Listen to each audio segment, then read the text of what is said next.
అందరికీ నమస్కారం. ఆరో శనివారానికి వచ్చేసాను. ఏ ఆటంకాలు లేకుండా దిగ్విజయంగా 6 శనివారాలు పూర్తి చేసుకున్నాను. 5వ శనివారం చేశాను కానీ పెట్టడం కుదరలేదు. చూడండి, ఇలా అలంకరించుకున్నాను. ఈ 7 శనివారాల వ్రతానికి ప్రత్యేకమైనది చలివిడి దీపాలు. ఈ చలివిడి దీపాలు 2 పెట్టినా 7 పెట్టినా పర్వాలేదు. 2 పెట్టామనుకోండి, ఒక దాంట్లో 4 ఒత్తులు, ఒక దాంట్లో 3 ఒత్తులు వేయాలి. ఈ చలివిడి దీపాలు పెడితే వెంకటేశ్వర స్వామి ఎంతో ప్రసన్నుడవుతాడు.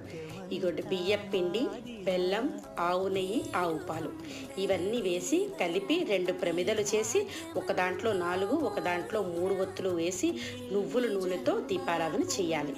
ఇదిగోండి మా ప్రసాదాలు: నువ్వులుండలు, నల్ల ద్రాక్ష పళ్ళు, వడపప్పు, పానకం, చలిమిడి, కట్టి పొంగలి, పాయసం, మోడు పండు ఇవన్నీ స్వామివారికి నివేదన చేసుకుని దిగ్విజయంగా పూర్తి చేశారు.